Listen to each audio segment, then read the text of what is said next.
is Chase Sexton. You're listening to the MotoXpod show.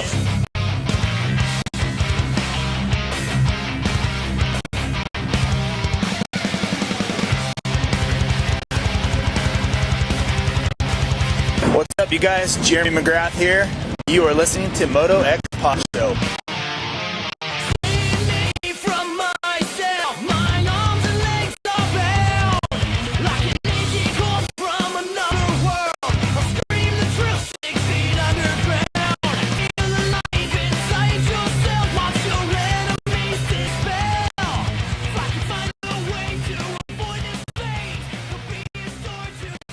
Welcome back again to the Vital MX MotoXpod show presented by Race Tech and Yamaha Motor USA. San Diego, as I said a little bit ago in our initial try at this, is a wrap. A lot of cool stuff happened. Eli Tomac got his first win of the season and now holds the record for the most consecutive wins in 11 straight years with a win. That's pretty rad. Julian Beaumeri got his first professional win of his career and is now the 250 West points leader. Lots of fun stuff, amazing racing going on. But before we get into our topics of discussion tonight, I'm in SoCal. We're in the Vital MX studios, and sitting next to me, my boss from Vital MX, Michael Lindsay. What's going on, Mel? We'll try this again. We've narrowed it down to it's nothing wrong with any of the equipment. It's just the stream. The stream's an issue. If it continues, we'll just cut it and do audio only tonight, or we'll do a backup recording and post it, see if that works. But we're going to try to get through this. We're going to start off with the Race Tech discussion, and Race Tech is the world's largest aftermarket motorcycle suspension modification company. They have over 35 years of experience providing factory-level suspension to the everyday rider. Race Tech Gold Valves provide a plush feel with drastically improved bottoming resistance and increased traction. All Race Tech products are 100% guaranteed and made in the USA. I went by there today. But if you guys want to get involved with Race Tech, racetech.com, find your local service center, talk to your tech, get some things, get it serviced, get it revalved if you need to. I just dropped off my forks and shock for my KTM 350. I'm going to try a spring conversion kit on that, do a little test on it. Very excited. But ML, so yeah, we started off this a little bit ago. You were out at Paula today. Hayden Deegan, Christian Craig were out there throwing some laps down. We got some video up on vitalmx.com. Did you see anything out of Hayden? Did you see anything look special? I mean, he's had a couple rough races, but I don't think there's really anything wrong. How did he look today? Look fine, especially when you compare, like, his comparison is B level teams and some privateers. No, it looks like the class of the field out there by kind of a country mile in a sense. Just interesting, like, getting to see Christian work with him. I know it was Christian's first day. I think he said back on Supercross, and he's like literally directly following Hayden and like watching things. I think like even with the race stuff, he's clearly riding well. Like, yes, there's little things they could work on with the starts and clean up some mistakes, but he's riding well enough. I think it's also just a testament more to like Juju's riding phenomenal at the moment. I think Jordan's riding really, really well. I think more or less. This is a tough one to say. Like, on one hand, I want to say close the gap, but even you go back to Supercross last year, like, I think it's all recency bias. You know, like, Hayden was very dominant outdoors. He didn't win the Supercross title last year. Yes, he was fast, but he also wasn't dominant indoors. Like, the guys could, you know, there was a lot more competition. I think, just Supercross. I think Juju and Jordan are on it. Yep. I think Hayden just needs to clean up some mistakes, some start stuff, and he'll be fine. It's just the only thing, and I would be any way concerned about is just a little bit of, you see how emotional he is a little bit, like, I just really want to win. I know he's got enough people around, this isn't an issue, but it's just like, okay, maybe just don't get too wrapped up in that so you're not just sending it making more mistakes because you get frantic. I don't think he will. I don't think the people around him would allow him to get like that. Right. That's the only thing I'm really concerned with is clean up the starts, clean up a couple of mistakes, and he's fine. It's just, again, I just think Juju and Jordan are also riding extremely well at the moment. I agree. You know, and I asked him in the press conference because he looked angry even when he got fastest qualifying. He was on the podium. And then after the races, he looked angry. He looked angry in the press conference. I was like, dude, are you cool? You know, are you okay? Are you a little concerned? And he's like, I just hate losing. I hate losing. But there's a part of me that, you know, there's a lot of pressure on him, right? People were like, oh, he's going to go undefeated. I think you guys talked about that on the post-race show. And it maybe it's not going as planned, and could he be getting flustered a little bit? He's still young, still maturing. Those factors can play a role in how every race goes. No, exactly. Sorry, I'm responding to a lot of different people things. here. Yeah. So I just wonder if, because things aren't going as planned, if he's a little bit mentally like, oh shit, this is not as easy as. Well, it's interesting. Last year he came in with such little prep and was again, I think we just recency bias. He wasn't dominant early on in Supercross last year. I think we just come into hearing him saying like how good his prep went. That's why he's riding West Coast. So I'm sure from his standpoint, there's a little bit of like, man, I feel like I put in more work. We were more ready, and it's just not quite coming together. Mm-hmm. But there is video up at vitalmx.com of them riding today that Michael Lindsay shot. So, David shot. David shot it. Sorry. David, our new guy, Slappy, shot it. But it's up at vitalmx.com. And if you're on YouTube right now, the QR code's up. You guys can scan that. Go straight there. You can also email us at motoxpodshow@gmail.com and enter any of the contests we do, any of the segments. We'd love to hear from you guys. But get involved. We have a fantasy game. We're going to do some Pro X fantasy recap in just a few minutes. We'll talk about that. But I got a question I want to pose to you. Which 250 West rider will make the biggest improvements at A2? I have a couple that I thought of. If you want me to go first. You go first. I have a couple, but. So I think I have high expectations for Michael Mosiman now. Coming into the season, I even told Steve last night that he was kind of my disappointment or he was kind of a surprise because he rode better. He looks better than I expected because the last couple of years have been a mess. And I wondered if he even wanted to race anymore.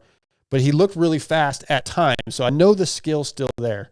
The results haven't been great yet, but I think at A2, I'm going to call him for a podium. Okay, so that's one. I'll give you one more. Mm-hmm. Garrett Marchbanks always has issues with starts for the most part, although he did pull a whole shot, I think, in one of the heats. But I think this next week will be his best race of the year. I see him getting fourth. Mm-hmm. So those are a couple guys that I expect to be a little bit of a surprise. We'll call it a surprise, make big improvements at A2. What do you think? I somewhat agree. My standout is because he was DNF dead last and just riding terrible, and he had two teammates get hurt in the same, not hard to make much of an improvement on that. Yeah, Lux Turner. I think Lux has a top 10 in him in the next week or two. Just last week, I know Frantic in the main wasn't riding well, had both his teammates way down in front of him and went to the hospital. That's never good for the psyche, and just made a poor decision. Tried to murder Walsh and ended up murdering his own bike in the process. So that's an easy turnaround for Lux. But also on top of that, I've seen him a lot of preseason. I think he's like Yoder got a 10th. I honestly think Lux is riding. And I think Yoder's riding super well right now. But I think Lux, from what I've seen, is riding better than him. So I think Lux can get a 10th, a 9th, 8th kind of range in the next week or two. And I wouldn't go quite as big on your Mosiman one, but I definitely think with Garrett, it's there. Again, seeing right preseason, I know there's a lot more than what we've been seeing. I don't know why it has not been going well these first two rounds. And I've talked about this on some of our pods. Like, his situation to me, I don't know if it comes to mind, if he blocks out. It's just, I feel for him in a sense, like from a pressure standpoint of pro circuit this year, because everybody else on that team has long-term deals. A lot of guys re-signed, like Cameron and Seth signed new 2-year deals, so they're good for this year and next year. Levi's deal's also up this year, but they're just kind of waiting to see if he wins a title or not, because that would decide if it's a 1 or a 2-year extension. Masterpool signed a 2-year deal. Drew's good for 26 and 27, so that's a very full team. So Garrett's the only one actually sitting there on a 1-year. His is up this year, so I mean, very cool. He got to go back to PC. It's a big moment, but it feels kind of like this is a very defining year for him career-wise, in my opinion. And of course, with his size, it's not going to come outdoors. It's going to come indoors. Like, it's got to get done. Yeah, I agree. So, okay, those are some side. Now, look, do I really, really think Mosiman's going to get a podium? Probably unlikely, but I'm just trying to throw some out there. I think he's going to look better than he has. I'm kind of trying to will it into wish it into existence. So yeah, but it'd be interesting to see. I wonder if you guys if you're listening, hit us up, MotoXpod@gmail.com, and tell us who you think will make the biggest improvements for the week. I'd love to have those to read next week on the show. But let's talk a little fantasy for a minute. This is going to be the Pro X Vital MX fantasy recap. Pro X is rooted in racing from motocross to off-road and supporting teams such as Ampro Yamaha, Pro Circuit Kawasaki, and SLR Honda. They've been supporting quality component supply and I cannot read from this far away. I need to take my glasses off. Components? Jesus. They have been supplying quality components for almost 50 years, from complex jobs like an engine rebuild to simple maintenance, including filters, chains, and sprockets. Pro X aims to bridge the gap between OE quality and affordability. Find Pro X at your local dealer or visit pro-x.com and search for parts for your bike. I told you guys before, I've ordered filters, chain sprockets for them. And it's really, really high-end stuff. I love it. Lasts a long time. Good stuff. So Pro X fantasy recap. How'd you do this week? Better than last weekend. Last weekend was pretty awful, although I played the most safest hand I could this weekend. I pretty much went with all top riders, which worked out in a sense of that I got solid scores, but part of it is you always have to look for the bargain guys, and that's where the risk comes in. I think I only had a 10-man team, and one of them was just a throwaway because I had $5,000 left in my budget. I'm trying to find mine's like Tomax in it. I had Hayden on my team, a couple. So again, that part of my score was really good, but I had 127 points. The winner this weekend was 151. The best possible score was 169. So I finished 221. What'd you get? I got 129 for San Diego. Okay, so you beat me by 2. Yeah, I had Eli, Coop, Justin Cooper, Justin Hill, Juju, George Smith, and Cole Davies. And then from our show, Chase got 119, TJ got 117, and Scotty got 107.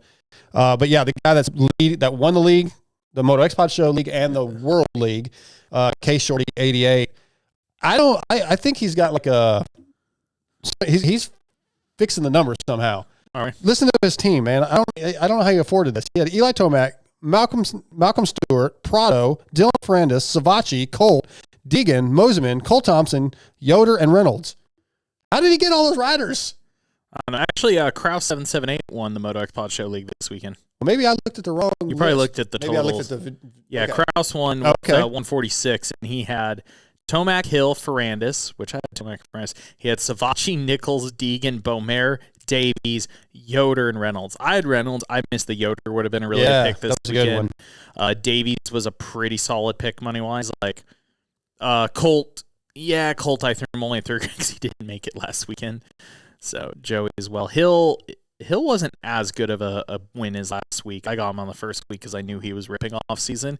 That's hard when do the odds because I have to go off people's real expectations for Hill, but I saw Hill a bunch in the off season, and as terrible as this is to say, I asked him about what's going on, and he literally said, he's like, I'm just really trying this year. The door's closed, and he's talking about, I feel like I got 2 or 3 really good years left in me. I really want to see what I'm really capable of. And I'm like, on one hand, I was like, I respect the honesty of just being like, I'm just really going to try. Yeah. But it does make you giggle a little bit. It's like, so we didn't do this the last couple of years? Nope. Where are we at?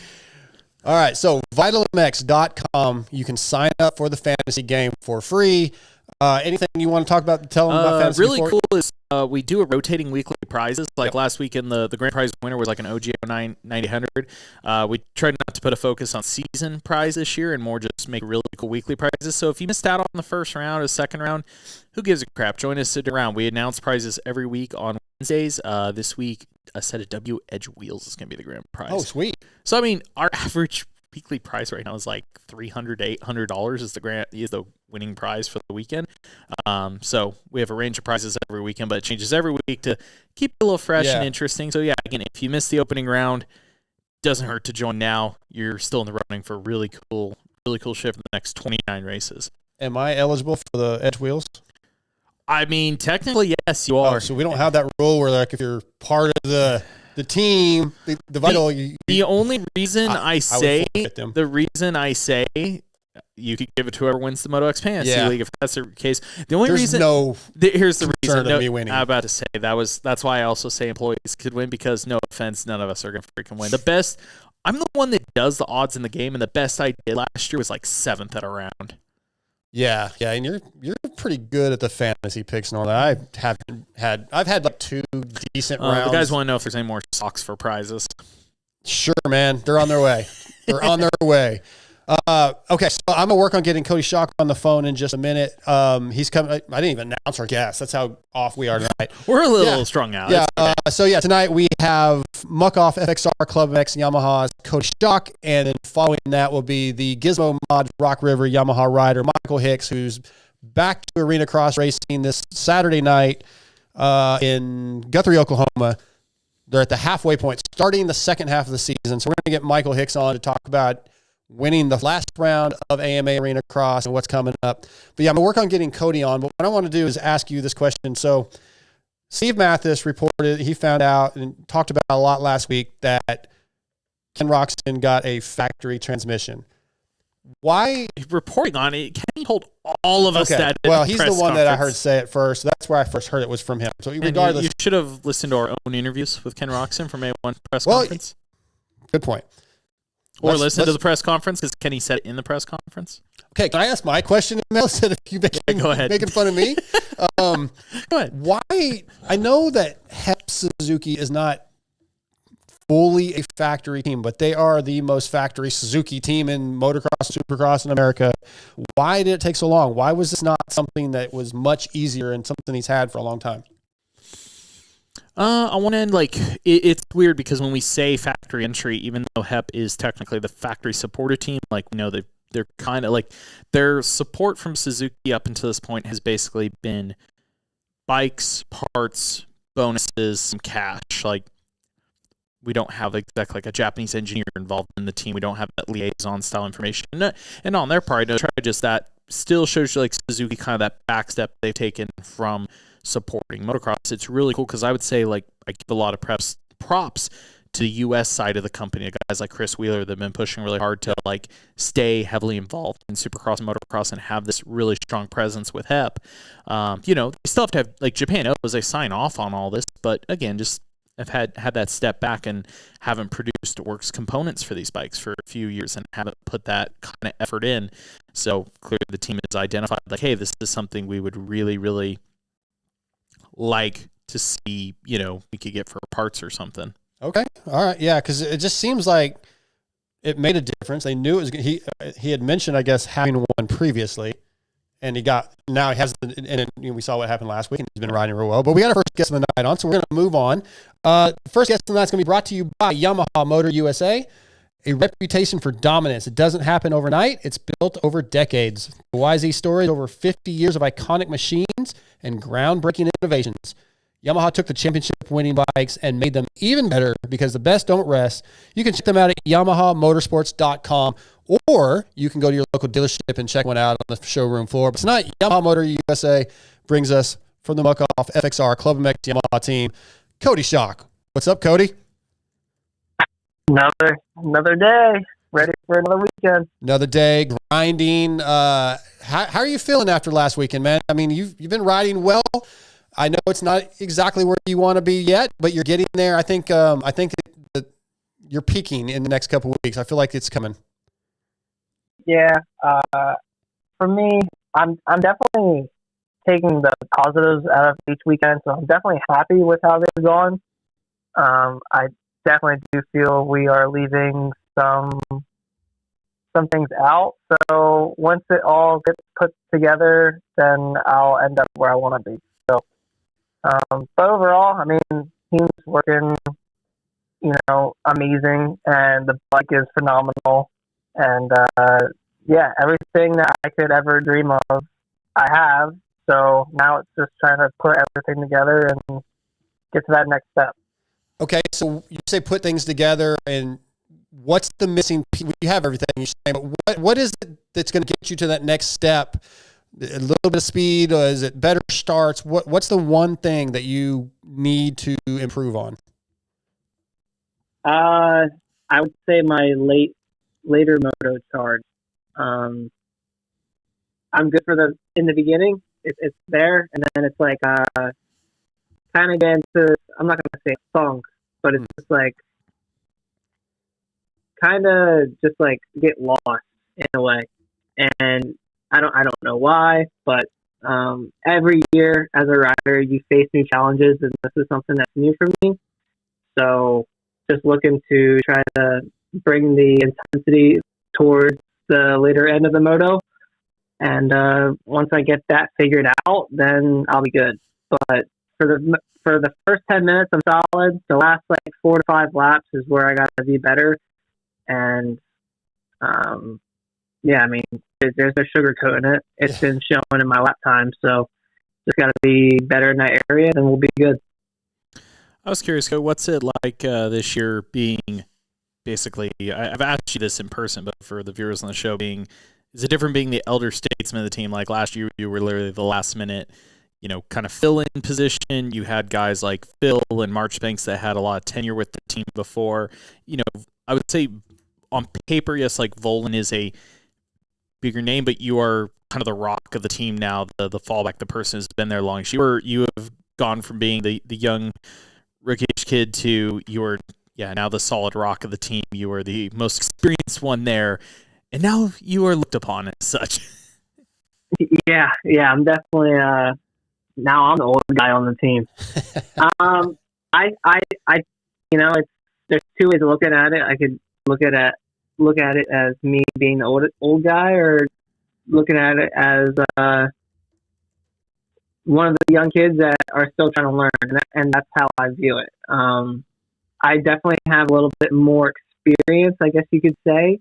So I am more than willing to share my knowledge with, Max if he ever needs it, especially Jet, as this is like his first Supercross season.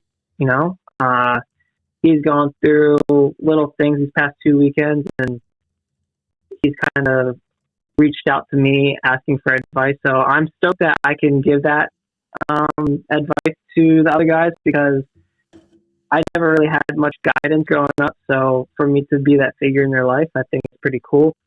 I mean, it's, I want to see everyone succeed. And I know if I can get the other guys doing better, it motivates me, because I don't want them to catch me.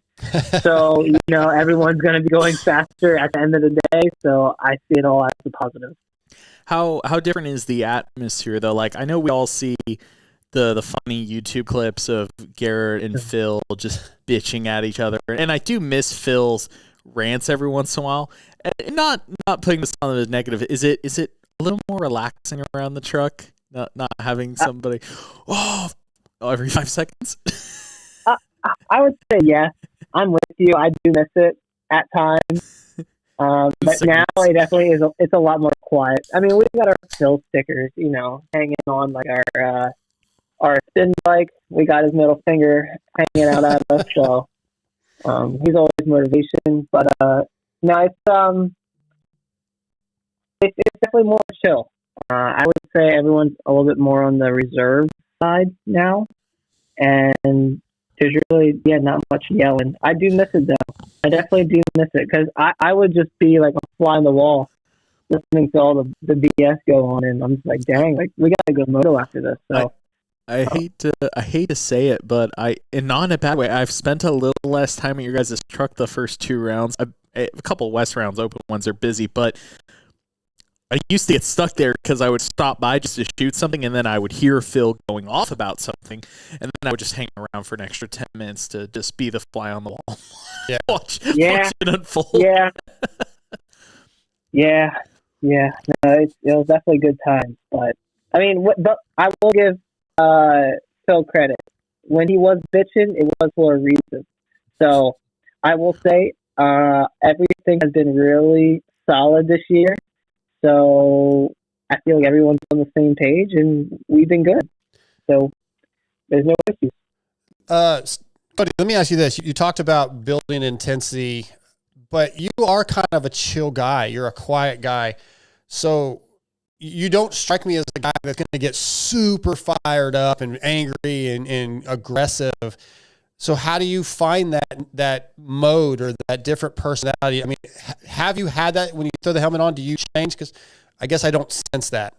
You're kind of just a steady, quick, fast guy. I definitely, yes, I am a chill guy. But I will say when I throw a helmet, it does change. For this year, I've been trying to just figure out like key words that help me regroup. So it's definitely been a process, and it's challenging, but I've been dealt with many different things in my career, and this is just another one, and Yeah. it's only going to make me a better rider. So all I can say is right now for me, my analogy is I have one leg over the 6-foot fence, and I'm trying to swing that other one over, and once it goes over, then my goals will be, they'll start, being completed. So it's just another hurdle right now, and it's all good. I've never backed down from a challenge before, and I know it's not going to be my last one. So to get to that next level, all these little things do matter, and it's crazy what you got to do for a 10th on the track every lap. Yeah, that's what people I don't think realize. You go, well, I need to get a little faster. I need to find a little speed, but it's in so many little places just to get a 10th, and you almost have to be perfect and to figure out where that spot is or what that one little thing, that key is to get to the next step. I mean, if it was easy to find that, every rider would do it. Yeah, and for me, I've never really gone back and watched film. Okay.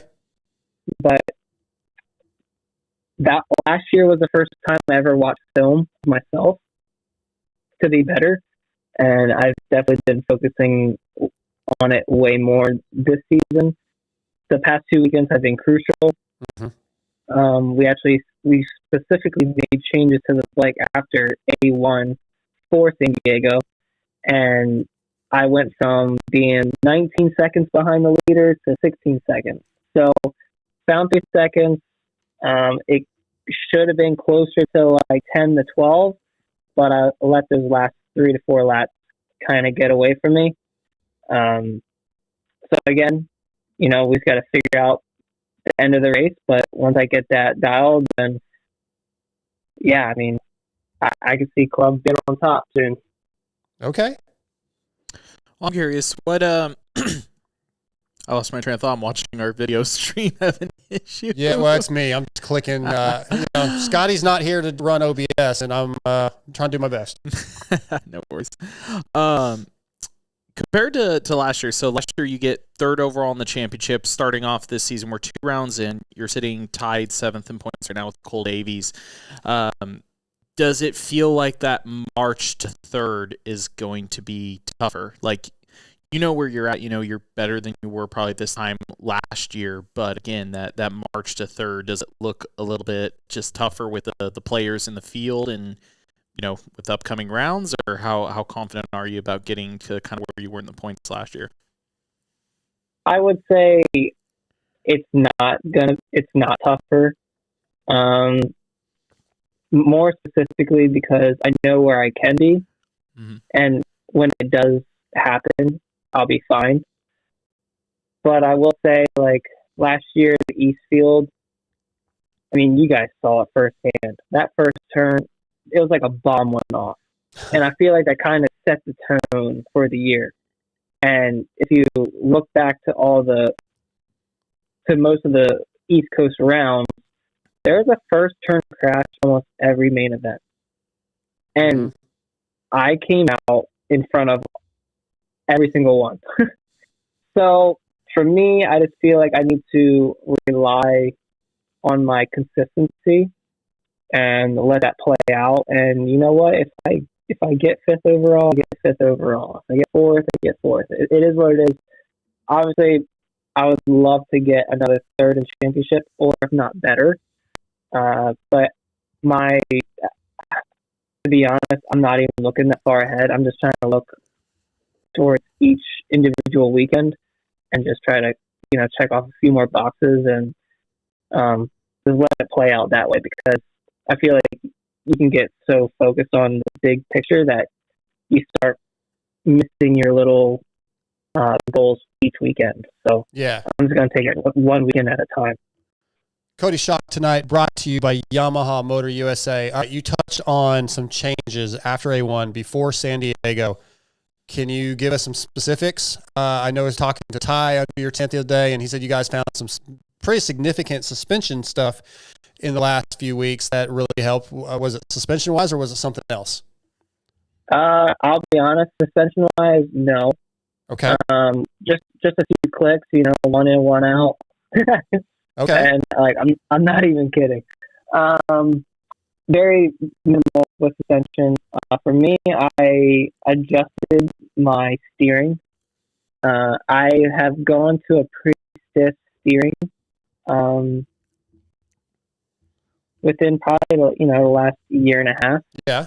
Where now that I am at this level and I'm looking for those little bits in the turns and stuff, I had to loosen up my steering to help me cut down in the corners, because obviously East Coast setup is different than West Coast setup, and I've always been on the East Coast, and I'm having to adapt to the West Coast style.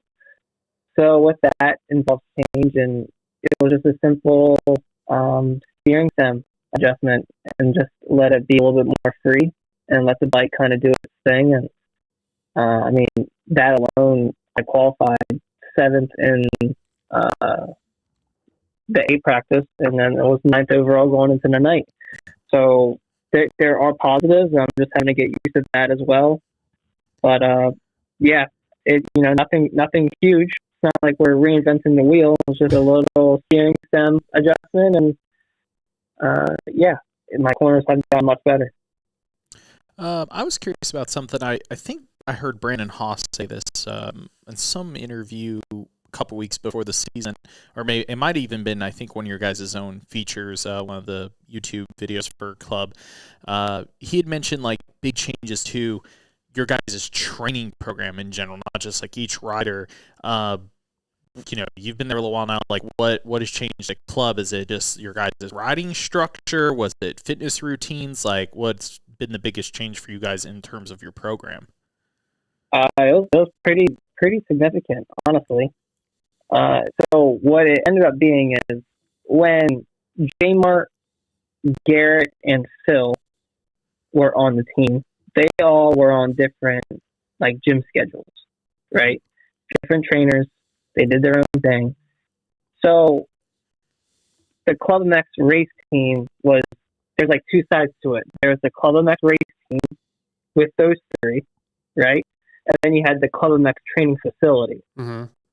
So after those three were done, Brandon had this vision of, I want to be back in-house. It's not just a Club MX race team and then Club MX training facility. We are going to make this Club MX. So he pretty much has all of us that are on the race team working in-house with Ross, who is one of the main trainers at Club MX. So we are in the gym with, the amateurs, and, there's nobody is better than the other, right? Okay. So we're all on a similar-ish program, but everyone is different. So each gym program is specified for that person. So Ross has a lot to juggle, but sounds like it. But he does such a great job at it, and it's been working. This is the strongest I've ever felt. Obviously, this is the first time I've ever actually been on a full structure, I guess you would say. Uh-huh. And I find it good for me. I don't tend to do well if I'm just told hey, you can do what you want, so just show up and ride. Because we all get lazy. Let's be honest. Okay, I was going to ask if that was because it was just laziness, or a little bit, or some. I feel for me, and I know some other people can relate to this, but sometimes you just need structure, and sometimes you just need to be told what to do when it comes to the gym. And so that's kind of what we did. Everything is in-house. We all show up to the gym at the same time. We all do the stuff that we don't want to do, and we leave. So my days at Club MX have turned into they went from just showing up and riding from, when it's warmer weather, from 10 to 1 to now I show up at closer to 8, and I don't leave there until 3 or 4 in the afternoon. So it's almost like a full day's of work, but at the end of the day, we're all trying to be better, and, you know, this is our job, even though we don't consider it our job, but it is our job. So, yeah, everything's structured, and they crush it there. So I'm grateful for Brandon, for Ross, for Benny, Miguel, everyone that's involved with the club. Everyone crushes it in their own area, and, you know, it's for anyone that's looking to go there, don't hold back. Just come down, and you'll be mind blown for sure. I wanted to ask you about A1, the pass. Well, I was going to ask you this, and actually we got a Vital Forum question about the pass from Deegan there at the end, and you ran it in a little bit. Almost, you could have taken him out, and maybe people said, you know, payback from Birmingham. But let me read this question from Sandberm. He said, after the 250 main at A1, in the Club MX YouTube video, that you looked a little dejected.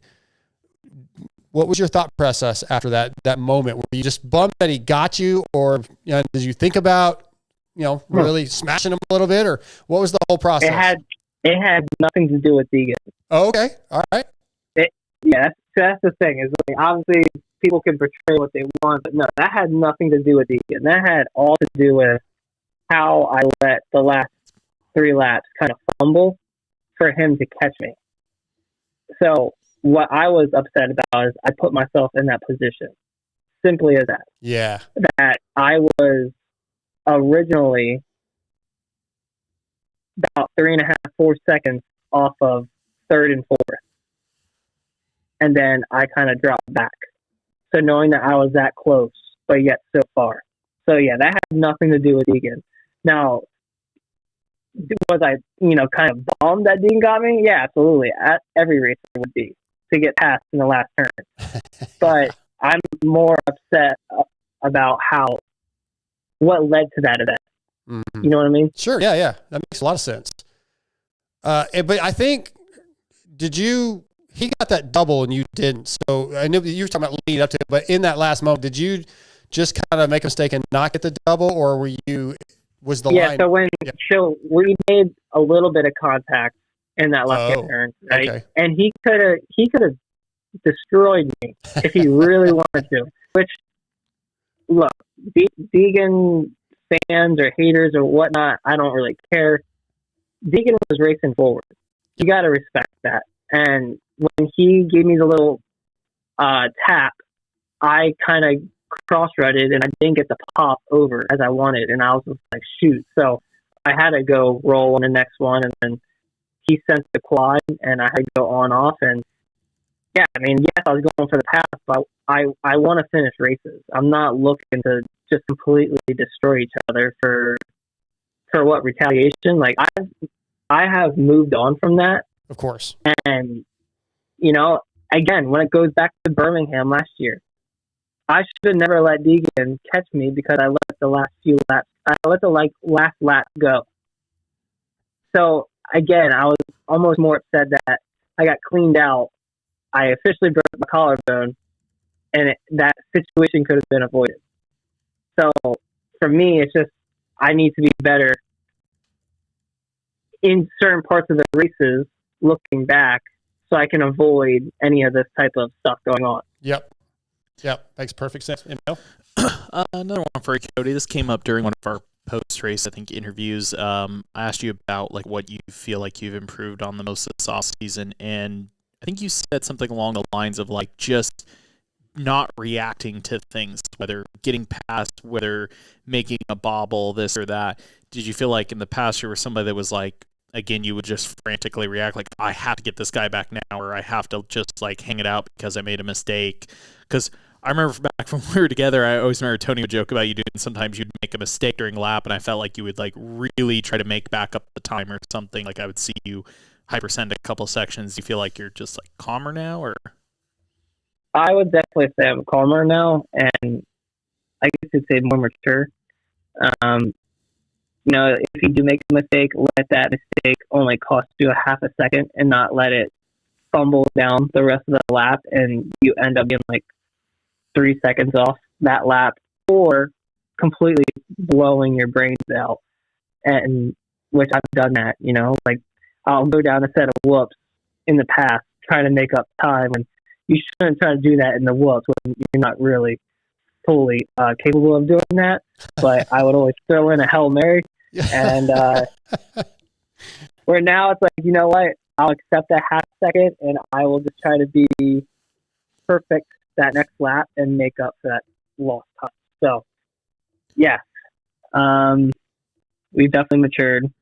I think part of it is I just stopped caring less so much, because it's almost, for me, it's like the less I try, the better I do. Yeah. Sometimes you want something so bad you'll do anything, and when you do anything, that's kind of when things go south. So I'm not trying to make that mistake again. Now, with that, is that just as natural as saying, like, oh, it just came with age, or is it something this offseason, whether you identified, like, hey, I need to just mellow out on this, or advice from somebody? Like, how intentional was it versus it's just kind of come naturally? I think I've crashed enough. That changes some things. Yeah, honestly, I'll be honest, sometimes you get tired of crashing, or just get tired of, you know what? Yeah, that's it. I was tired of crashing because I was tired of hearing people say, oh, look at Schock, he gets wild. Like, I hate that. Yeah. And it's because, I could have a perfect day going, and I make one mistake, and that's all anyone will talk about. And to me, that pisses me off. It's like, can nobody look at the positives? So, nope. I reeled it back in. And if I make a little mistake, I make more of a mistake for myself than it looks like on television or on camera. And I'm like, oh my God, I got sketchy. And they're like, no, you didn't. You're fine. Now, do we all have moments still? Yes, every rider has random moments. But for me, I was tired of being that guy that was called sketchy and all those BS. And I was like, you know what? It's time to lock in. Well, I mean, so, part of it, you started to become a guy when A-Ray was gone, like leaving. So, I mean, just the nickname had to pass on to somebody for a short amount of time. We just got to figure out who you're passing it to now. I'm good, dude. I'm good. Hey, I saw A-Ray ride Supercross again today, and guess what? It's still sketchy. Other than he did like a couple he's testing a bike for swap for a video that's a Supercross bike. He does like a couple sections. I'm standing next to Don. He rolls by, he screams slowly by, I'm so tired already. He had done like 3 laps. Yeah. Oh, that'll happen. Yes, it will. Let me ask you, this is the last one I've got for you. I don't know if ML might have a follow-up, but obviously there's a lot of, we'll call it drama with the pitboard incident from your mechanic, Dakota. A lot of people were blaming Duff, Hayden's mechanic, but I talked about Mike Minacci, and I've talked to a few people, and obviously for anybody listening, that it was not intentional. No mechanic would do something like that intentionally.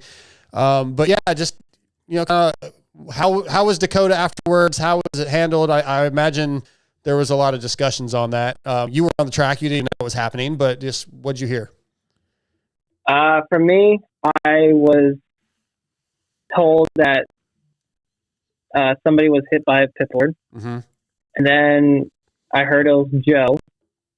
And I was like, oh no. And then I found out it was my mechanic.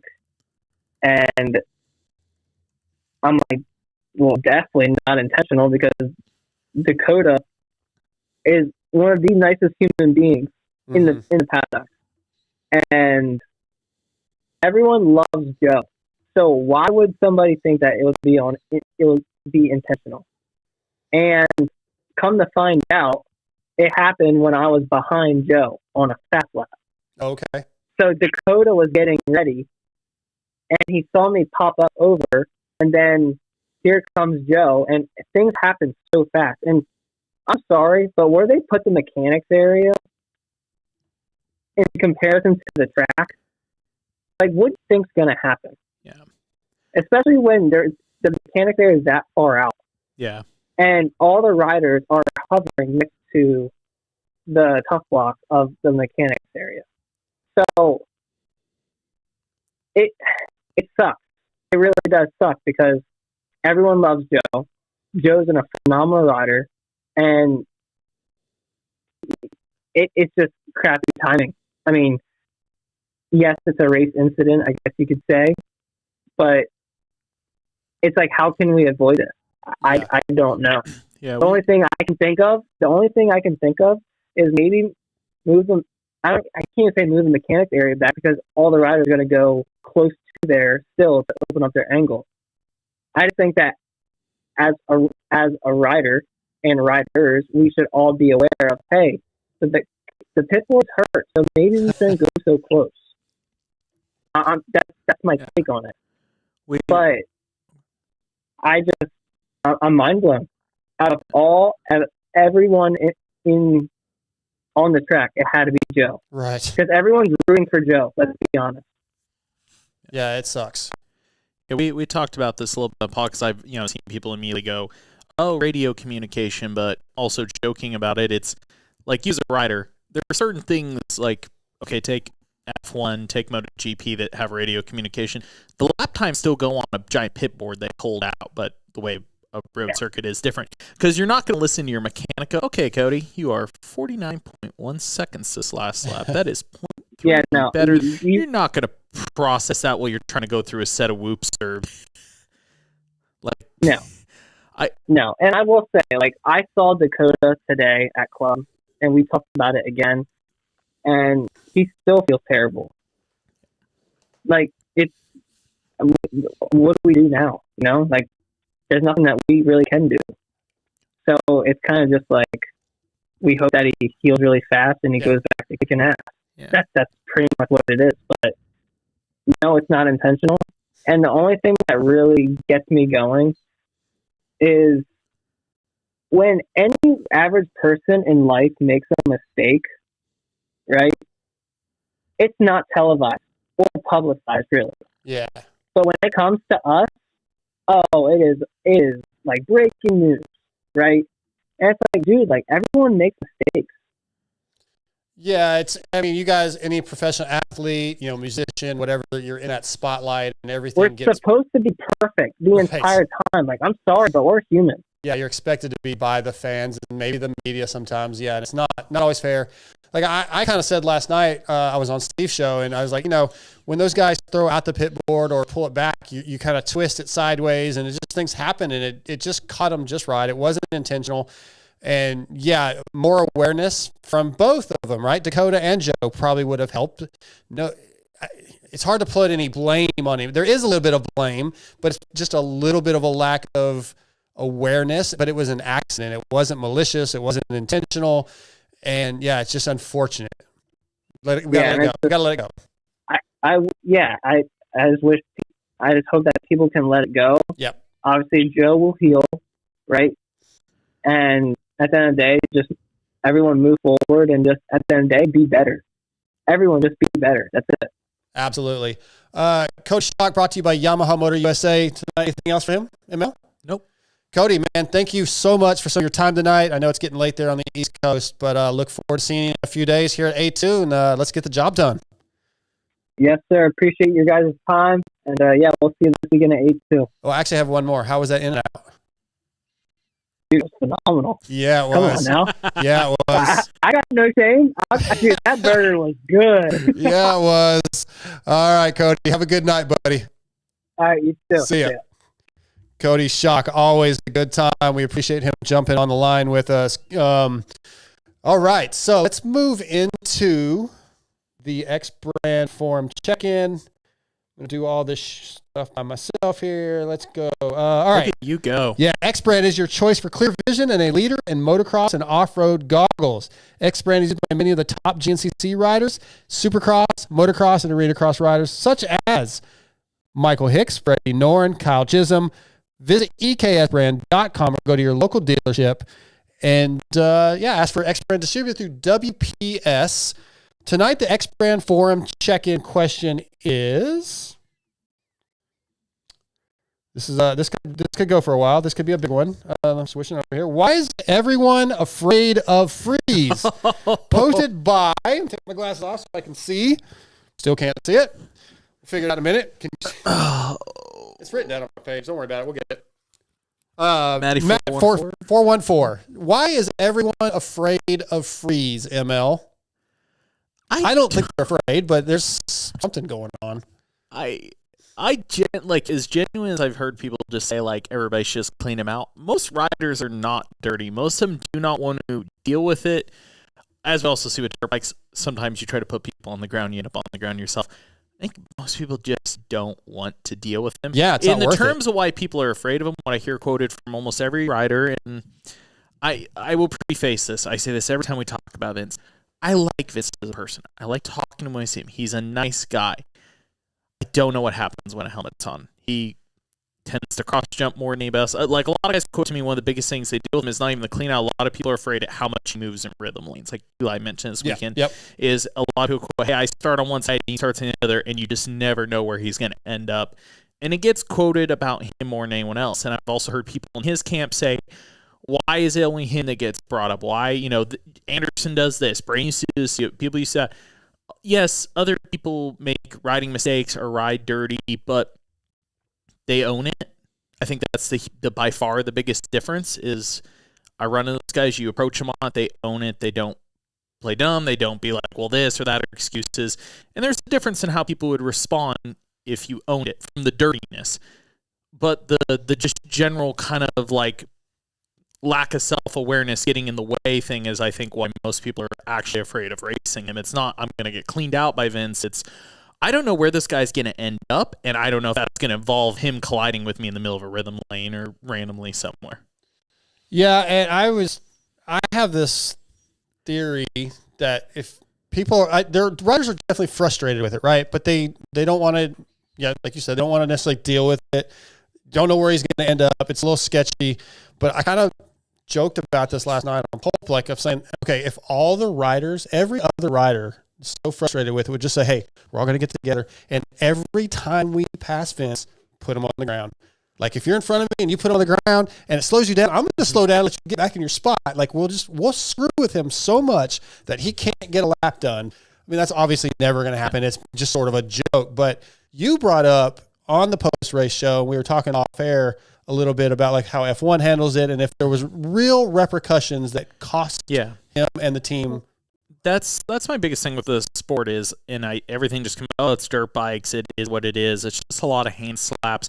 And look, I get it, we're not going to hand out, because a lot of his stuff does fall in a gray area of like I said, mostly the cross jumping, the kind of just recklessness or the lack of self-awareness stuff.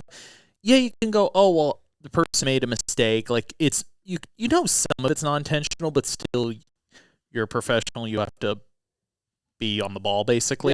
What F1 does is they have a license penalty system. So, you could get anywhere from 1 to 4 points or so, depending how severe it is. Like, 4 points is doing something like purposely cleaning somebody out, but they'll give out a penalty point for impeding something qualifying, just like overall, just kind of meandering around and being to put it bluntly, a dipshit if you're just not on the ball and you're just making a dumb mistake. So yeah, they don't hand out these big fines, but they add them up. So over a 12-month period, and not a year of racing period, these can carry over year to year. From the first infraction on, you get assigned points. If you hit, I think it's 10 or 11 in penalty points in a 12-month period, you get banned for a race, which to me is a very easy way to deal with minor stuff, where you can go to an rider and they argue, well, I didn't mean this or I didn't mean that.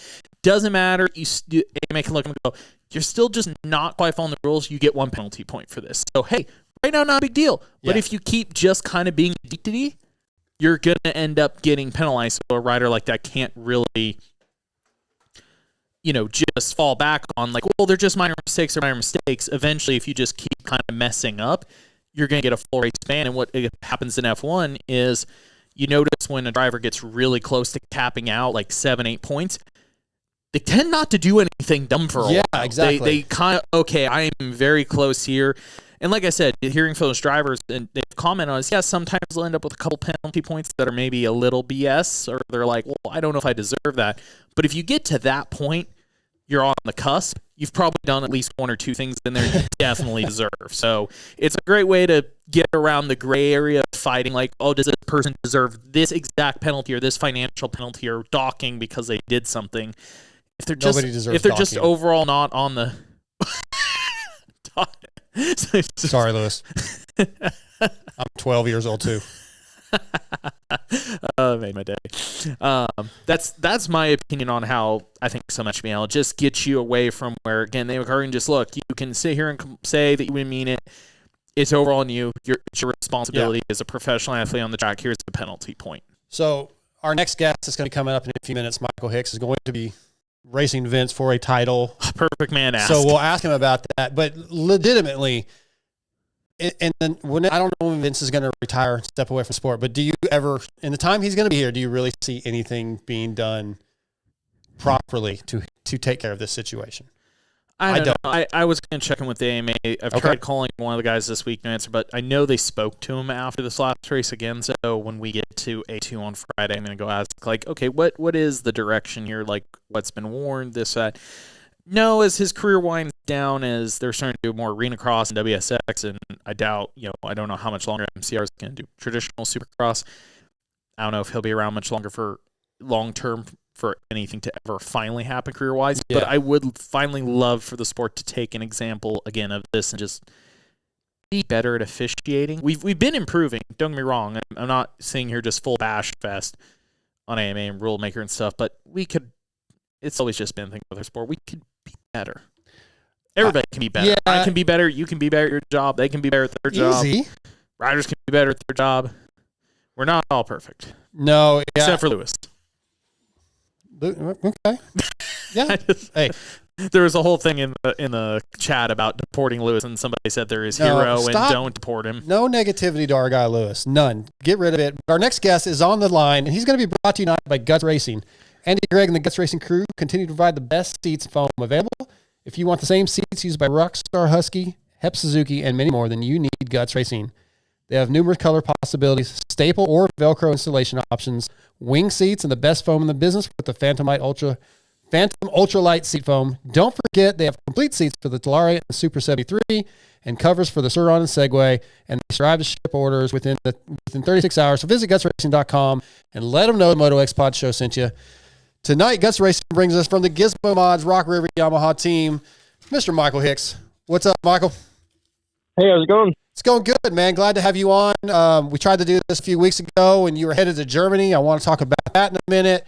But, dude, Saturday night, round 7, we're at the halfway point of the AMA Arena Cross.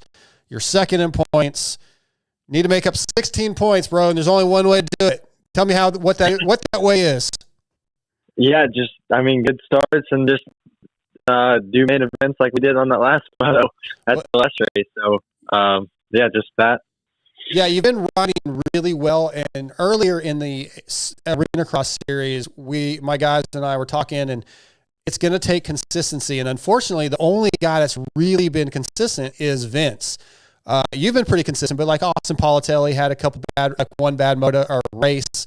I think Reese had a bad race. Obviously, KP got hurt. So you're going to have to podium every weekend. And I really feel you're going to have to get physical with Vince because he starts so well. We kind of heard at the beginning of the season that you were okay with seconds. You didn't really want to get physical with him. Has that mindset changed any? I finally got a win and actually passed them. So, like you said, my starts are horrible, so I just need better starts. And then just pass early. I mean, the problem with Vince is most dudes, you pass them. If you pass them, they'll kind of just let you go. No one really passes back. So Vince is kind of like Anderson. Like, as soon as you pass him, he's going to pass you right back. So I'm not – like, I've come from the GT Arena Cross where I've won that championship 5 years, raced with all the dudes, know everybody. We're all super nice. And then now I'm at the AMA Arena Cross, so not everybody's nice. So, basically just need to pass him how he would pass me, and then just leave him right away. Sprint right as soon as I pass him, and obviously that's what it's going to take, because he's very good at defending or retaliating and getting you back in the next turn. Well, and we saw that, right? I think, was it the first round at Colorado where he pushed you off the track and then you jumped back on? I think that was Friday night. Yeah, I did it in the Stark, or I was on the Stark, and then that was the class race. Yep. Yeah, and then he did the same thing to me in the 450 main, which that was my fault. I passed him on the straightaway, and obviously I cut him off. And I knew he was going to get my inside. So, luckily when I went off the track the second time, I knew how to get back onto the track. I already went off. So, like on the Stark, I didn't hit the finish line, whereas the 450, I just dropped the clutch, hit the finish line, and then I ended up catching them and getting them. But I mean, like, I want to win, and especially with doing both classes, it'd be awesome to get both championships if I could. So hopefully just clear off some more wins and cut that points gap down a little bit. I have a question about doing the back and forth between basically doing the electric, between doing the Stark, and then jumping on your Yamaha. A lot of the guys that are doing the electric class, like Bolton, those guys pretty much just ride the Stark. You're having to go back and forth. Do you just do that night of? Like, I've seen out here in California riding a little bit. Are you going back and forth like super regularly to kind of keep yourself really familiar? And if so, what's the hardest part about the transition each time? Yeah, like on a practice day, I'll go out, I'll ride my 450 and then hop on the Stark, basically just back and forth. But yeah, it's tricky. It's a little tricky. I've been able to ride mostly any bike. Like all growing up, I always had different bikes, different handlebar bends, suspension. I mean, all that. So I can hop on pretty much anything and go. Like my Stark and my 450 have two totally different suspension settings. The only thing that's similar on those bikes are my handlebar bend. So, but with Stark being so easy to ride, it's nice because I don't have to. I don't have people out in the main event and start trying to kill me. So it's a good race in between the kind of like the one weekend. I felt like almost like it was like a cool down. I got out early and just pulled ahead, and then I was able to just cruise and basically get my heart rate down a little bit from the first 450 main event, and then obviously sometimes it helps me. With one night it kind of affected me. I was pretty tired, but that was also I didn't really eat a whole lot that day. So, but it's been great. I really like this race in the Stark, and I really like go back and forth. It's not super difficult for me. So we're just gonna keep plugging away at it. One other question about racing the Stark. I had talked to Justin Bogle one day. I saw him at Elsinore right before that track actually closed up, riding Supercross, and he was working Ross, and we were talking about how, at least for what he was testing, how surprisingly stiff he was on forks.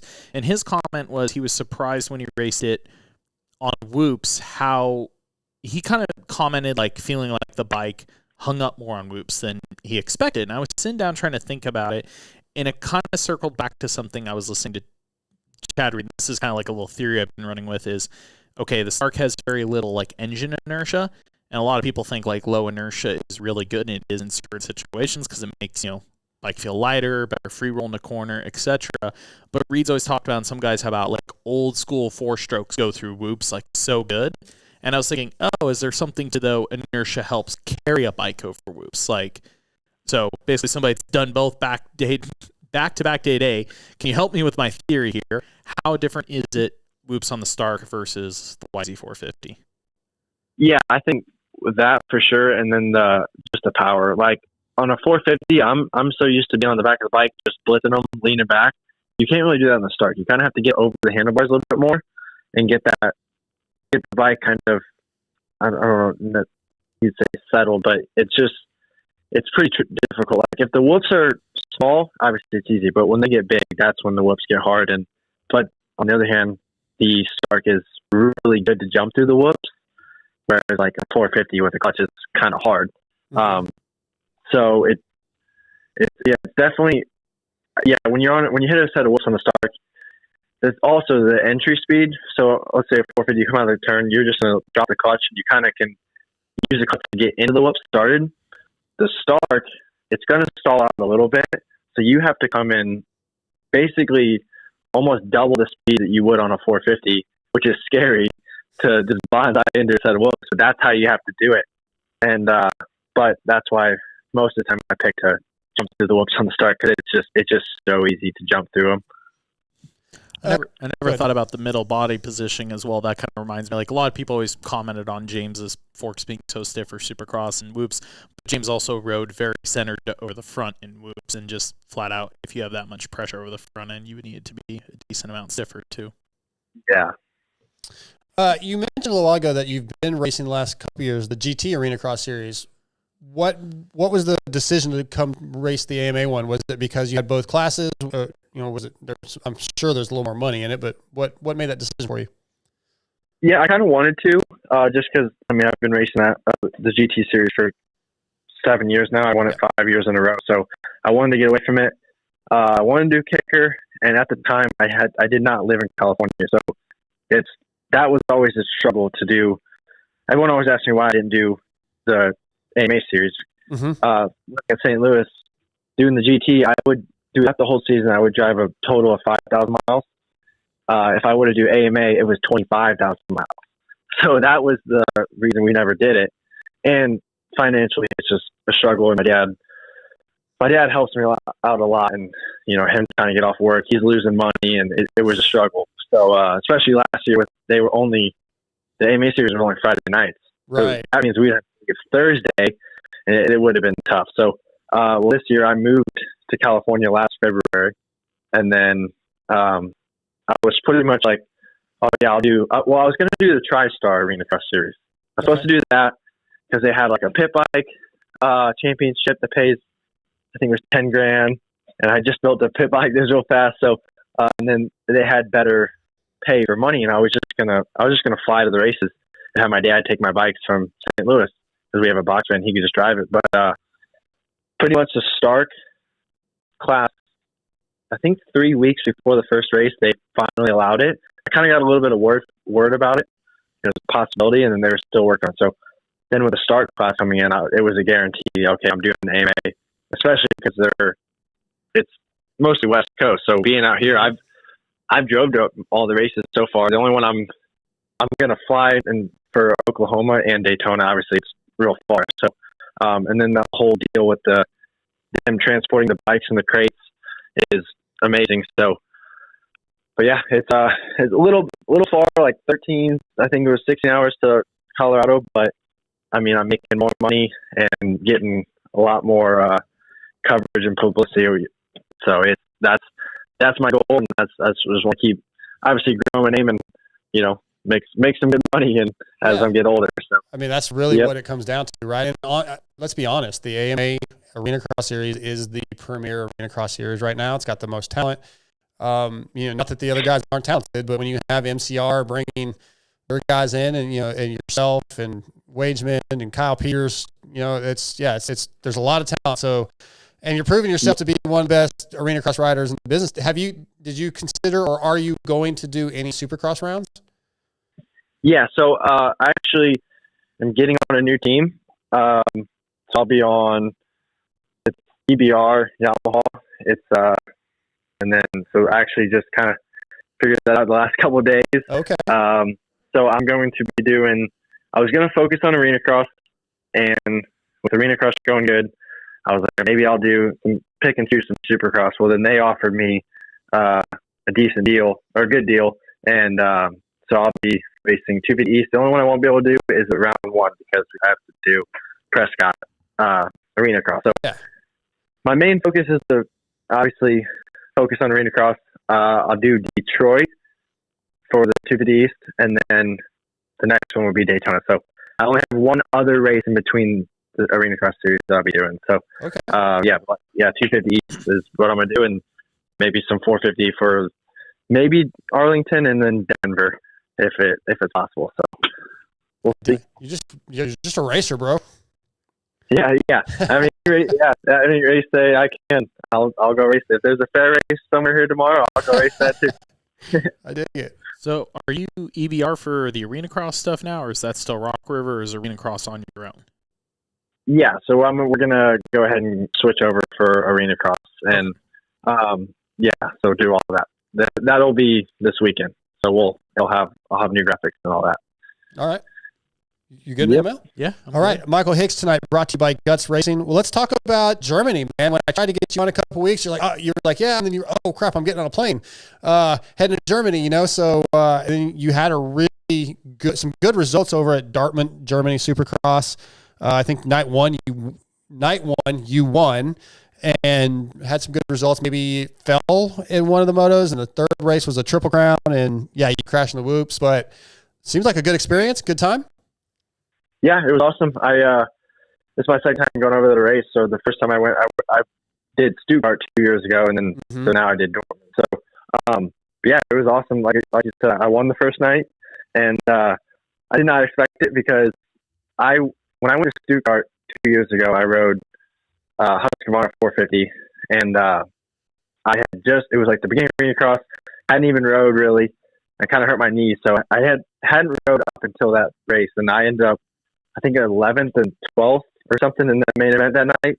And so when I went back, I was like, oh, these guys are fast.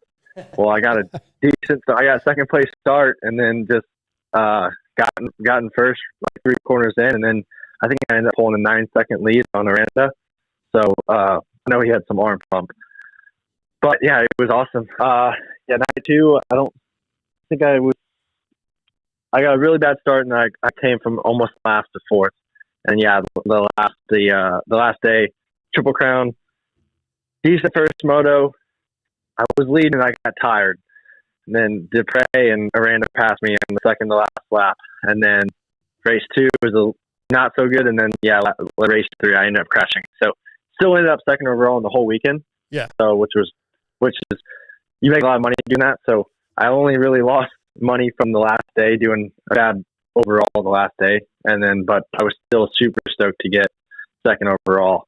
I led the points like the whole weekend up until the last day, but Triple Crown made you. Yeah, so yeah, me and my dad always say yeah, you never know a Triple Crown if you get them. Yeah, well, it got me.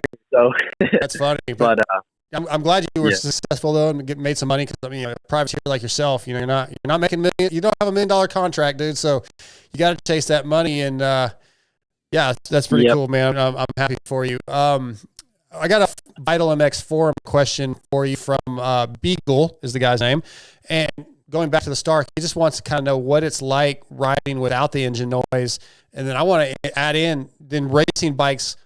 Combustion engine bikes that can't hear you. They don't know where you are.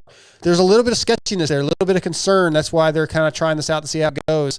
So yeah, just talk about racing a bike with no engine noise.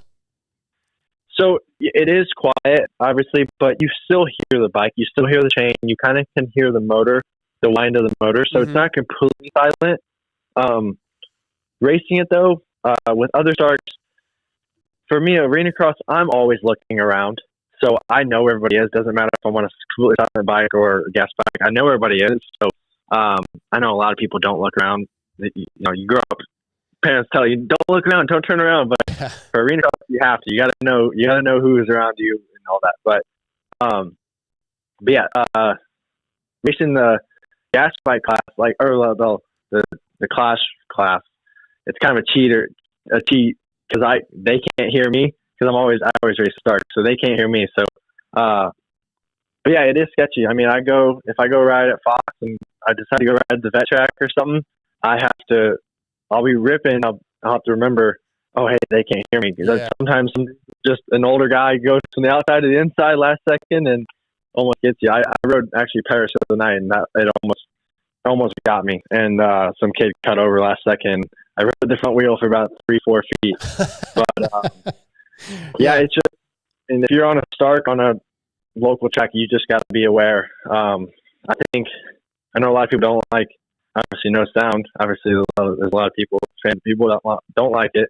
But if they would just come out with a sound system, that'd be great. I mean, if you sound system with an app, you could change the sound and to whatever bike, 2-stroke, 4-stroke, that'd be awesome. But then you'll have people saying, well, I like the gas. I like the smell of gas. You're not going to please everybody. No, you're not. But we say something.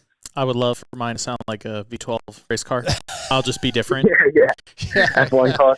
I can tell you there's been a few times, and I'm obviously not very talented, so I'm just out riding around, and I like look over or just I get the shit scared out of me because there's a e-bike blowing by that I didn't know was there, and it's definitely startling if you're not aware. Yeah, but I think I think they're great. I only rode the what was the old one called? The Alta.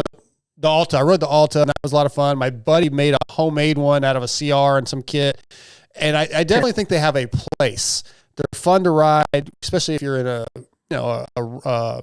residential area. Like I've got a little figure eight in my backyard. An e-bike would be amazing back there. So it's really cool to see how far they've come. Yeah, I mean, I can go do wheelies, practice. I've never been able to do wheelies on a like 450 with the clutch. Yeah. And I go out front in my front yard and just do wheelies all day on the stock, and no one ever is going to come out and complain. So yeah, they, like you said, they have a place.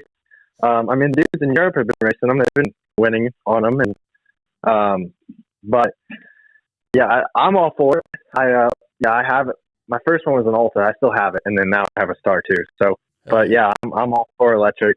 It's fun. Like when I know people just hate on it, but if you ride down the road and you just have just a neighbor look over at you, it's funny to imagine what they're thinking. Like, what the heck is that? Yeah, if you go flying by. But yeah, I think they're great, and yeah, eventually I'd like to be on Stark one day with the team and maybe go overseas and race that arena cross, is UK stuff, and be at the forefront. I mean, hopefully, if they're allowed to race in the USA, if they're allowed to race next year arena cross, I think I'd rather pick a Stark to race in the Gaslight class.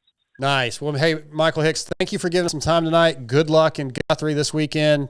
Give them hell, man. I want to see this Arena Cross Series come down to the final round in Daytona. Yeah. I want to see you. Hopefully, Brees comes back, and then Austin Politelli. I'd love to see a 4-rider battle at the last round. I'm sure you'd like to just get the lead and take off, but I want to see it tight. Yeah, it'll be fun. I think everyone's getting better, obviously, halfway through the season. So it's going to be really, really exciting, and really excited for it. Well, once again, man, thank you so much for coming on tonight. Yep, I appreciate it. Thank you. All right. See you, buddy. That is Michael Hicks. Yeah, you guys can find the Arena Cross Series. Go to amaarenacross.com, and they have a paid subscription that you could get and watch these races. They've been really good, a lot of fun. It's not that expensive to watch, and now with Supercross going on, you could just have a full weekend of racing. It's awesome.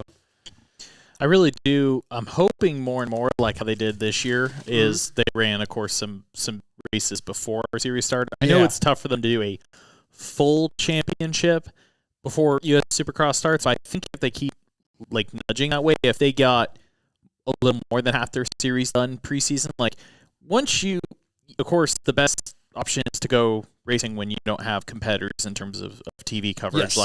November, December, we're all posting about Arena Cross because we got no racing to really post about other than other off-season races. I think if they get even more of their championship kind of done before the holidays and more people are invested in wanting to see how it ends, the more people they'll carry, into the January. And they definitely did a better job of that this year, getting more races in, and hopefully they keep leaning that way. Yeah, and I think the competition level rising is helping too. Having MTR, having Vince Freeze there, that helps a lot. It's like, oh man, I've seen him. If the people that aren't hardcore fans, maybe they're like of Arena Cross, like, oh, I know who Vince Freeze is. That's cool. Well, let's just call it space. Vince Freeze racing Arena Cross specifically is like, everybody's like, I'm waiting for the highlight reel. That's true too. I'm waiting for the highlight reel. Yeah, for sure. All right, let's do the Evans Coolant emails. Evans Wireless Coolant protects your engine because it always stays liquid.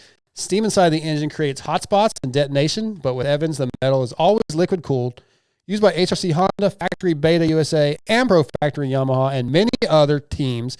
Regardless of the sponsorship, Evans is in the bikes, in the podium. We got one email we're going to do tonight. I'm going to push the others until next week probably. Let's go with Justin Hampton says, does Ryder D get a podium in 2025? Me and Lewis, I think actually we're kind of yes. I think brought him up, yeah. I think so. I think he does. Who else was in that group? I mean, Davies is definitely the next. I think in that. Oh, we talked about it a little bit. Like I think Davies will win. Mm-hmm. Hayden and Davies will win. I don't know. I think that's where I don't know if Ryder D will win, but I definitely think he'll podium. I do too. I think Ryder D will podium. I think Coty can squeak one. Who else is kind of in that group? Of course, Marchbanks. I think like Ryder D. No Moseman, like I called earlier. No, I think Moseman can. Okay. I think Moseman can podium. I would say priority wise, I actually lean towards Ryder D getting the podium before Moseman. Okay, potentially. Yeah, I mean, he's been close. He's stronger. He's looking better. There's still just a little bit of that top speed he's missing. So now let me ask you: between Ryder D, Marchbanks, and Moseman. Again, I feel bad. The reason I asked the question, I think Davies does get a win. The other three, though, Ryder D, Marchbanks, Moseman, can all three of those guys get a win? If not, which one are you picking of the three to get a win?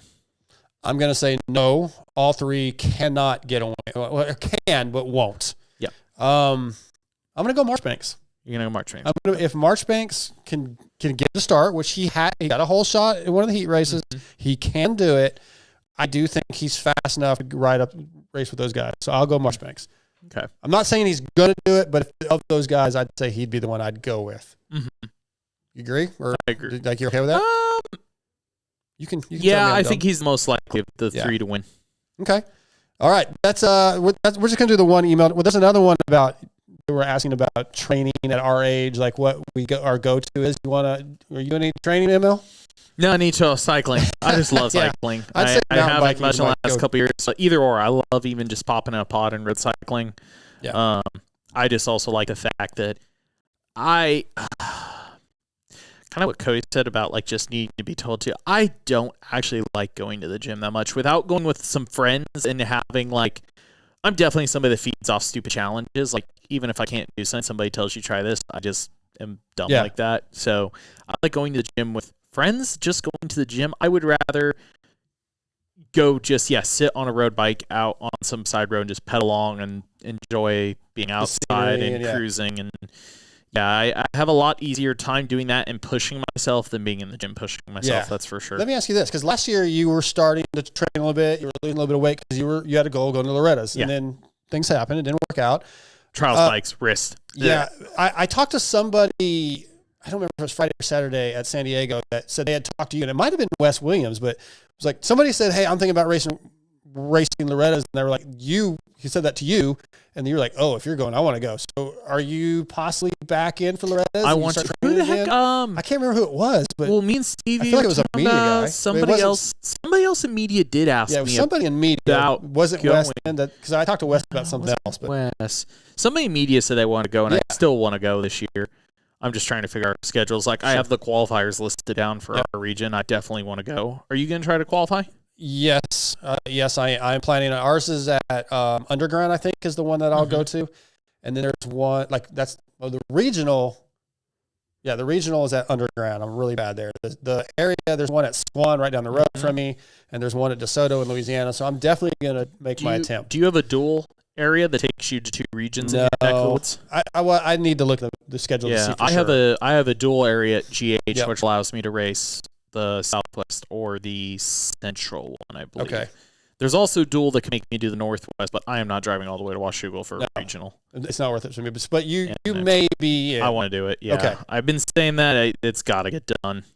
All right. T-Bolt USA top 5. Michael Hicks just mentioned pit bikes. I wonder if he uses T-Bolt USA, because if you are a pit bike enthusiast and you love shredding around on a CRF 110, a KLX 110, or whatever you have, you need TBoltUSA.com bookmarked on your web browser.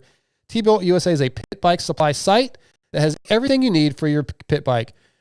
From BBR handlebars to DNF shocks and even full bikes from YCF and Pitster Pro bikes, T-Bolt USA has it all.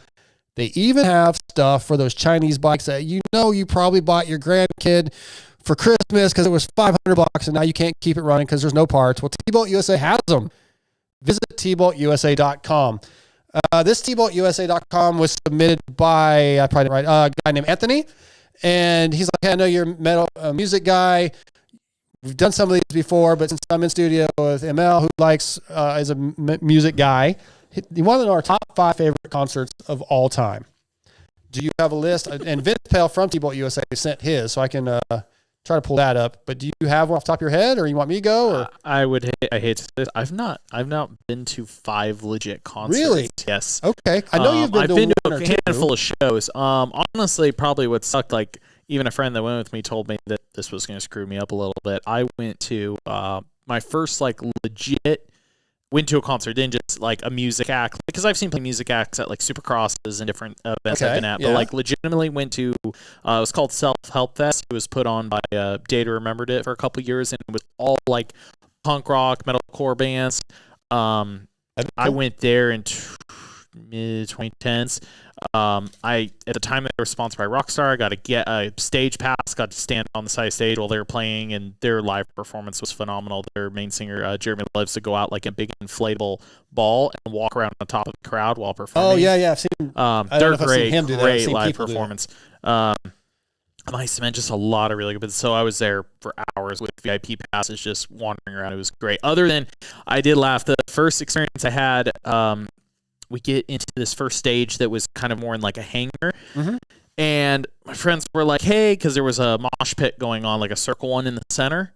And they were like, hey, we should, like, if we're going to get towards the front, like, we need to skirt around this. And I was like, nah, it'll be fine. And I'm looking back as I say that, and I try to step through and use the circle mosh pit to get to the front. Oh, yeah. I got elbowed in the face 1 second after I said it'll be fine, and slit the whole inside of my mouth open. I bit through my own lip like a chunk out of it. So then I finally reconvened with the front, and there's just blood coming out both sides of my mouth, holding my mouth closed. And they're like, we literally left you for 30 seconds. I'm like, oh, this happened 1 second after I said bye to you guys. Doesn't take long, man. That was amazing. And then also I saw an acoustic set they did actually in an opera hall. They did. Okay. They did one in. I went to one in Charlotte. It was really, really good. And then also went to a Vans Warped Tour back in the day before that. I guess they're bringing back Warped Tour this year, I think. Yeah, I think I heard something about that too. Yeah. So those are the ones. Those are kind of top ones. Self-Help Fest was some of my favorite bands. Day to Remember is my favorite band. So seeing them live, like as a show closer, was absolutely. I want to see them. I missed them when they were on the last tour, but I want to go out and see them because to me, you kind of know that they're a new band to me. I discovered them like 2 years ago when Daniel Blur mentioned them. When he did he said the quote on air when he was doing from the what is it? Keep your hopes up high and your head down low. Yep. So then I started listening to them. So they're new to me. Vince Pale from T-Boat USA sent in top 5 concerts from him were The Who, Pink Floyd, David Bowie, Smashing Pumpkins, and My Chemical Romance. Pretty good list. I think was it My Chemical Romance back there? Like that is such a emo-ish band, but I so badly want to see them live. Yeah, I do. I don't know a lot about that band. That's not a band I really listen to, but they're in that same genre, right? Little bit, very, very like emo-ish AFI era, but they have some really, really good songs. Yeah. So my list is Tool's number 1. I've seen them twice. Either show, it doesn't matter. Tool, best show I've seen, favorite band. Very strange if you don't know this about me. My second favorite band is the 80s Southern rock, I don't know which one, blues rock band, Great White. Love Great White. The first time I saw them, the band Loverboy, working for the Weekend, opened for them in a small club. I was against the stage. Jack Russell put the mic in my mouth, in front of my face during Once Bitten Twice Shy, and I sang my ass off. So that's my second favorite. The Eagles, the history of the Eagles tour is my third. Madonna, the first time I saw her, my buddy played guitar for her. We flew to Detroit to see the show. She blew me away. Not my kind of music normally. Amazing live. I saw Korn in a club when they first broke big. They shouldn't even been playing this club, but they had already booked it. Yeah. It was incredible. I've seen them 4 or 5 times, but that was the best show I've seen of theirs because it was just so small. And I saw Anthrax in a club. That was big for me. I might be at 6 or 7 now. Seen Ozzy a couple times in the younger. Who have you not seen live that you could still go see live? Metallica. Yep, Metallica. I just never seen them. They're going back on tour with Pantera again, so that's a goal. Slipknot. That's mine. Okay, seen them twice now. We just saw them with my stepdaughter.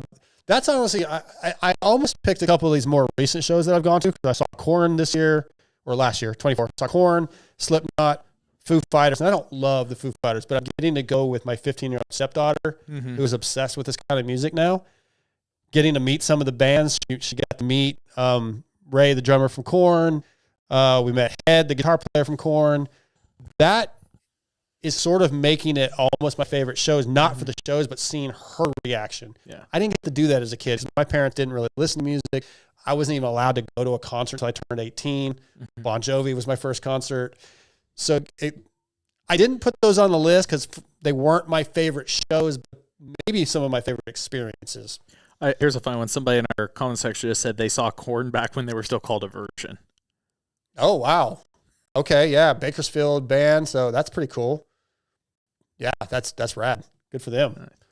They've come a long way. Okay, so that's the T-Bolt USA Top 5.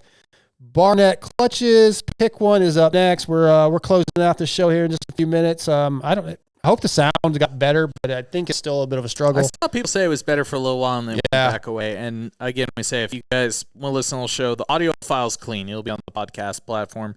It has something to do with. My internet connection at this house, we're hardwired at 500 megabytes up and down, so it shouldn't be that. But with SoCal fires, like a bunch of us are having, like my internet has been sketchy and my phone signal's been terrible. Our one coworker, Michael Morgan, lives like 10 minutes from here. I literally can't call him at his house. Oh, really? His phone will not work, and he lives in Temecula, like in the city. Just SoCal, we're bro. struggle busing a little bit in the state right now. In the YouTube chat, Elijah Brown said, "Who takes kids to death metal?" She's 15, bro, and she loves it. She's Slipknot, Korn. That's her thing. There's some band that she loves called Wednesday 13. Never heard of them. Mm-hmm. They're a heavy band like that. And thankfully, my buddy Todd, who is my connection at the Heavy Metal Hall of Fame, knows Wednesday. I didn't even know the guy's name was Wednesday. I mean, it's a stage name. I was talking about it. He's like, "Yeah, I know him. Dude, I got you hooked up." So, and we're going to a club show where she may actually get to meet one of her favorite bands. So, me, Elijah, I take my kid to metal shows. Best. Yeah, I'm the best stepdad ever. I almost called you granddad because you have so. Well, I'm a granddad too. I was 3 now. Like literally just a couple months ago, I had 1. Yeah. Now I have 3. My stepdaughters are popping them out, man. Barnett clutches with 75 years of experience behind them. Barnett Dirt Digger clutch kits feature friction materials exclusive to Barnett for maximum performance and durability. Get 10% off with promo code VITALMX. That's all caps when you visit barnettclutches.com. Guys, I know if you're out there riding, you're gonna go through these clutch kits, these clutch springs, clutch plates eventually. Better get one on order. Support the show so you have one ready to go. Okay, Barnett clutches, pick one this week. I just kind of came up with this because I thought this was something that might relate a little bit since you live out here in SoCal. If you had to choose, you got a day to go ride, and you're going to go free ride in the hills with your buddies, or the most perfectly prepped track of your choice is ready to go for you and your buddies all day, what are you going to do? That is really tough because, like, one of my local tracks, Fox, I've been there for a couple times for, like, bike intros where there's only 5 of us, and it's prepped perfectly, and I feel like I'm on top of the world. And it is one of the best feelings for the track to be perfect and be the track but be so perfect you're just pushing. Like, you just feel like just sticks. You're like, race again, I'm so good. Yeah. But some of my absolute best memories are corner tracks after it rains in the hills, tilled up field, new fresh corner track, giving prep. I will slightly lean onto the hills, turn tracks with buddies after it rains, a good group of friends. Yeah, I'll lean on that slightly because I feel like that high is so much more than like the difference between good track day and perfectly prep track day is a little bit different. Don't get me wrong, that is awesome, but yeah, the days in the hills with your buddies, maybe not the trail ride chubby checkers day in the hill you had, but that was 1 year anniversary was like 2 weeks ago. I know. I saw when Chris reposted. Well, yeah, because I texted him. See, that's what I do for you, our listeners. I texted Chris to let him know, hey, it's the 1 year anniversary, so he could bash me some more. I throw myself out there for you, so you guys will laugh. But yeah, providing the entertainment. Thank you. It's harder for me because I've never really went and free rode in the hills. I guess I did with Chris. It's trail riding. I don't know if that's really considered free riding. When I'm thinking, in my mind, when I'm saying free riding, I'm thinking what you see on Twitch and those guys go do. That's free riding to me. And I don't know if I want to do some of the shit they do, but I've still done that. I've done like found a couple places where there's some like small to medium sized jumps that you and your buddies can't, that aren't, not what you see, of course, but something we're comfortable with hitting. Mix it with a good corner track that's fresh and some really cool trail rides on, especially like the goat style trail ones where you're on a little hillside peak that's really steep on each side and you're just creeping along with your buddies. So, like, when I think of a hills day, I don't think, of course, of just like going out and hitting some hill jump. I think of the perfect combo. Hey, let's hit a corner track. Let's do a fun trail ride. We found a couple cool jumps. That's honestly, like, when it rains, that's kind of what it's like going with Chris on a normal day. It's like, hey, let's go hit these 3 corner tracks. We usually find a jump spot in the middle of it and some cool trail rides in between. I think that's what I'll go with. I'll go hill ride. Yeah, free ride in the hills. I think that's what I'm going to pick since I don't get to do it much, and that'd be cool. All right, last segment of the night is the FXR picks for Anaheim 2. FXR is designed by racers for racers with industry-leading fit, finish, and performance. Progression is the name of the game. With every new piece created at FXR, we push our brand to the next level to provide you with the best products possible. Used by the Muck-Off FXR Club MX Yamaha team, Mike Brown, Brock Tickle, Chris Kiefer, and many more. You can visit fxrracing.com or go to your local dealership and see the complete line of 25 and 25.5 stuff is out right now. Support FXR. They're a big supporter of this show and much of what we do at Vital MX. So thanks to FXR. So real quick, Chase, TJ, and Scotty, my normal crew from the show, sent their picks in. Mm-hmm. So Chase and TJ both said to win Jet, then Tomac and Sexton. Scotty went Tomac, Sexton, Jet. Who you got, ML? This weekend. Yep. A2 back on baseball diamond. different than yeah. track. See, I didn't even think about that. It does play a little bit to me. Like, sure. I think of Eli in the longer rhythm lanes being really good. Like, we go to Glendale, I'm thinking Eli. Like, Eli's so good at Glendale. But going back to A2, I will go Chase, Jet, Eli. I'm going to be so wrong. Well, we're all wrong. So that's fine. Okay, so Chase and TJ had the same picks. You and I have the same picks. Those were mine. Sexton, Jet, Eli. MotoXpod@gmail.com. Send in I'll tell you what, this week, if you guys send me in your picks for San Diego, and if anybody gets it exactly right, we'll get you guys a FXR casual kit, be a hat and T-shirt. If multiple people have the same answer, we'll just do a random drawing. We'll do a casual kit. So MotoXpodshow@gmail.com. Don't DM me your results. Send them in the email.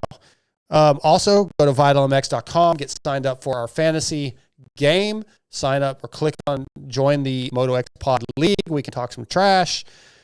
Anything else, ML, before we close this thing out? I think that's about it. Again, vitalmx.com. Lots going on. Thanks to our guests. We'll be back next week. We're out.